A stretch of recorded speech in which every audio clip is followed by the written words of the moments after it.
Eccoci insieme anche oggi. Abbiamo ospite in studio Andrea Crestani, il direttore di Ambi Veneto. Ambi è l'acronimo, anzi ormai è sigla, dell'Associazione Nazionale dei Consorzi per la gestione e la tutela del territorio e delle acque irrigue, quelli che tutti conosciamo più familiarmente come i consorzi di bonifica. La presenza di Andrea Crestani è legata al fatto che domenica 15 giugno, come più volte abbiamo detto anche in questa trasmissione, rispettando l'amministrazione democratica dei consorzi di bonifica, tutti i consorziati vanno a votare. Certo. Ecco, possiamo spiegare innanzitutto che senso ha questa elezione? Beh, i consorzi di bonifica sono degli enti, sono dei consorzi, come dice proprio la parola, dove si associano in forma obbligatoria, perché deriva da dei regi decreti, si associano tutti i proprietari di immobili, terreni e fabbricati di un determinato comprensorio. 10 sono i nostri consorzi di bonifica, più uno di secondo grado.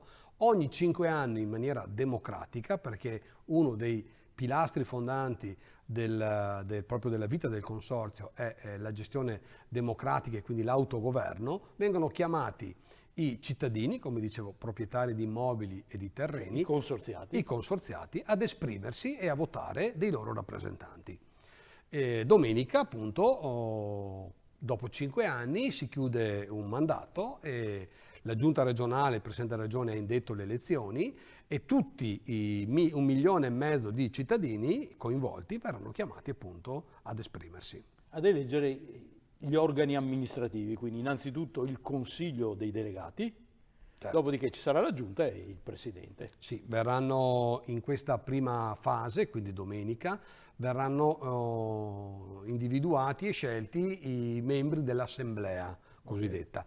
Okay. All'assemblea formata da 20 membri eletti attraverso le elezioni, si aggiungeranno dei soggetti che rappresentano il territorio, come dice la legge, quindi 3 sindaci che verranno nominati dai sindaci di quel comprensorio, quindi i sindaci facenti parte del territorio di un consorzio di bonifica si riuniranno, convocati dal presidente uscente del consorzio di bonifica, e si esprimeranno entro 20 giorni nell'indicare 3 sindaci di rappresentanza. Verrà nominato da parte della giunta regionale un delegato regionale, va bene, e poi i sindaci stessi si nomineranno un loro presidente che sarà un uditore invitato a tutte le riunioni del Consiglio di amministrazione. Un po' complessa, però in realtà a fianco ai membri eletti la legge prevede anche che ci siano dei rappresentanti nominati dal territorio in rappresentanza appunto degli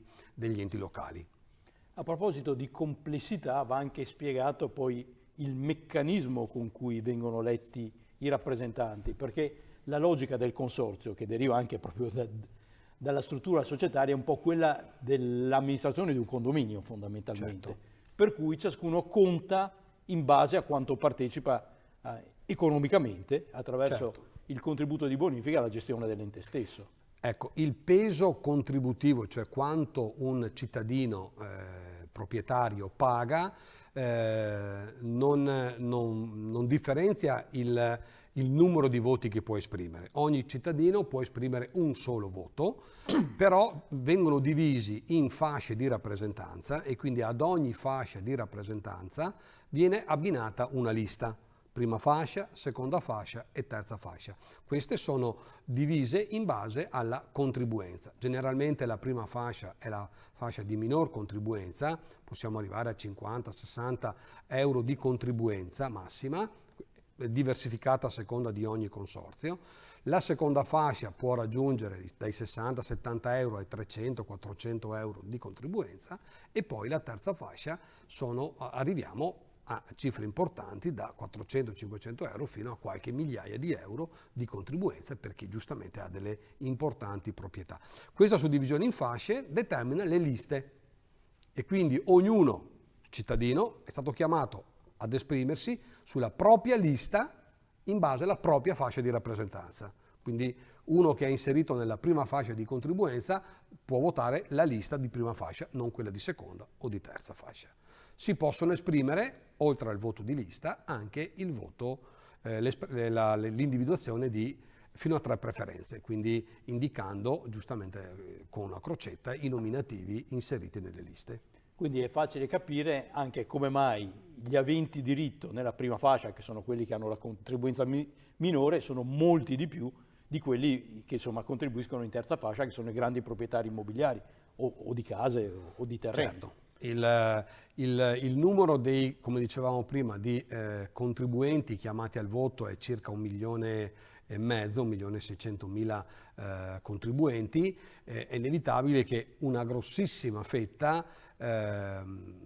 fa parte, viene rappresentata dalla prima fascia, e qua siamo nell'ambito urbano, nelle proprietà esclusivamente magari delle abitazioni, dove abbiamo contribuenze minime da 30 euro, 40 euro, certo, 20 euro a seconda della propria proprietà. Diverse invece sono le fasce, quelle più alte, dove abbiamo sicuramente minor contribuenti chiamati al voto, però abbiamo una contribuenza in termini di peso di contribuzione molto alto, molto elevato. Dopo aver provato a spiegare un sistema elettorale, insomma, ma per semplificare ancora, è proprio come un condominio, insomma, ciascuno partecipa in base ai millesimi in un condominio, certo, poi in base alla fascia di contribuenza, invece la parte proprio semplice è la modalità di voto, perché sono allestiti dei seggi, come una elezione sì, qualunque, insomma. sono allestiti in ogni consorzio seggi praticamente in tutti i comuni, a volte anche più di un seggio per comune, a seconda delle dimensioni, del numero dei cittadini chiamati a votare. I seggi domenica 15 dicembre saranno aperti dalle 8 del mattino fino alle 10 della sera. Quindi con tutti i crismi delle elezioni. Con tutti i crismi delle elezioni, ci si presenta con un documento di identità e possibilmente con, non avendo il certificato elettorale, con la lettera di invito che è stata spedita a casa ad ognuno, dove in quella lettera è scritto anche il proprio numero di contribuente, che facilita le operazioni al presidente del seggio di identificazione, la fascia di rappresentanza e i propri dati. Che vale un po' come cartella elettorale. Esatto, vale proprio come la cartella elettorale, che è stata spedita a casa a tutti i contribuenti proprio per facilitare le operazioni di voto. Sono tante le liste che si sono presentate nelle elezioni, ricordiamo i 10 consorzi di bonifica. Ecco, suddivise nelle 3 fasce e 10 consorzi, abbiamo 49 liste presentate. Quindi in realtà non sono 49 liste per ogni consorzio. Pensiamo che molto spesso, come è successo quest'anno, almeno adesso dall'evidenza che abbiamo, cioè prima e seconda e terza fascia possono avere la lista che appartiene ad un unico schieramento che ha presentato nominativi su entrambe, su tutte e 3 le fasce di rappresentanza. 49 sono queste liste con 322 candidati proposti che si presentano appunto come consiglieri dei consorzi di bonifica all'interno di 10 consorzi. Allora, facendo un po' di statistica, facciamo finta che le liste invece 49 siano 50 perché è più semplice, vuol dire in ogni consorzio mediamente 5 liste, che vuol dire sicuramente una lista in ciascuna fascia, che sono 3, e probabilmente nella fascia più bassa, insomma quella dove c'è più partecipazione, ci possono essere 2 o anche più liste.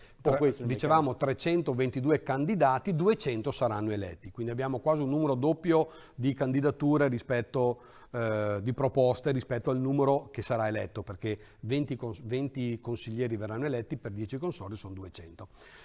Quindi possiamo dire soddisfatti.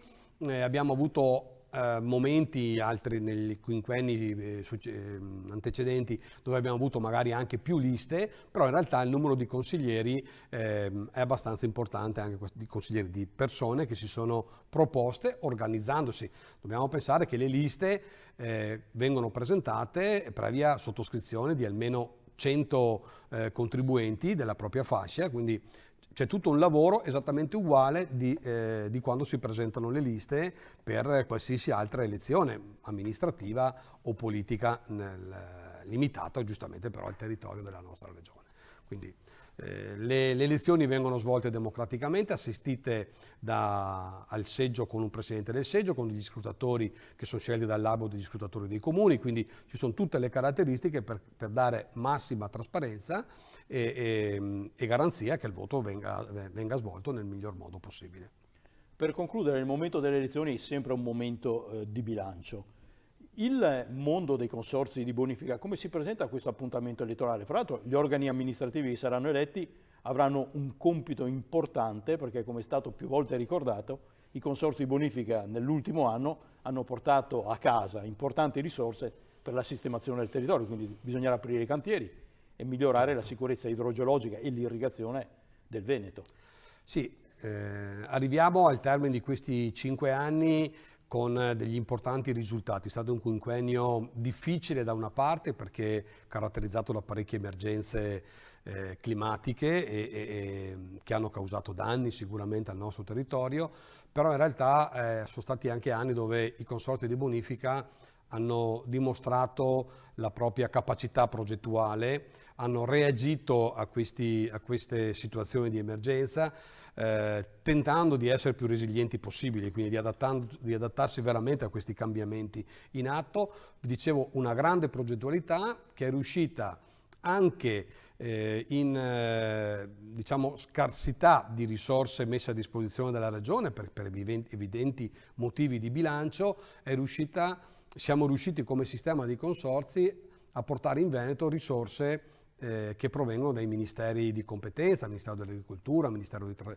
Infrastrutture, Ministero dell'Ambiente, con su importanti linee di finanziamento, possiamo dirlo con orgoglio, per circa 200 milioni di euro, ai quali si aggiungono 50 milioni che sono stati assegnati dalla Regione attraverso il commissario Zaia e i commissari attuatori a soggetti attuatori consorzi di bonifica per l'evento calamitoso della tempesta Vaia. Quindi totale delle risorse finanziarie dell'anno scorso che il Veneto è riuscito a portare sul territorio, che si trasformeranno in cantieri nel prossimo anno, sono circa 250 milioni. Cifre inimmaginabili qualche anno fa, però sono stati ripagati gli sforzi che i consorzi hanno fatto, soprattutto il fatto di aver fatto squadra tra tutto il sistema consortile Veneto, aver agito molto attraverso la nostra associazione nazionale che è l'AMBI, verso i ministeri, per dimostrare sempre di più la capacità organizzativa progettuale che hanno i consorzi di bonifica.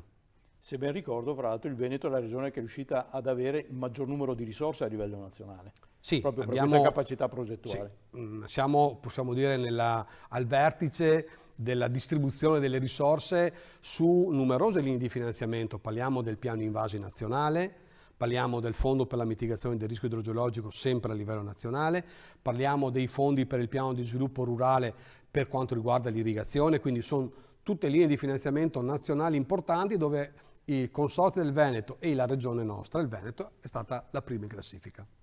Grazie ad Andrea Crestani, che ricordo essere il direttore di Ambi Veneto, l'Associazione Nazionale dei Consorzi per la Gestione e la Tutela del Territorio e delle Acque Irrigue, vale a dire i consorzi di bonifica e di irrigazione. Per quanto ci compete, possiamo solo invitare ad andare a votare tutti i consorziati per dare ancora maggiore forza ad un sistema, quello appunto dei consorzi bonifica veneti, che è un'eccellenza anche a livello internazionale. Grazie, buon lavoro, complimenti. Grazie. Naturalmente. A voi, alla prossima.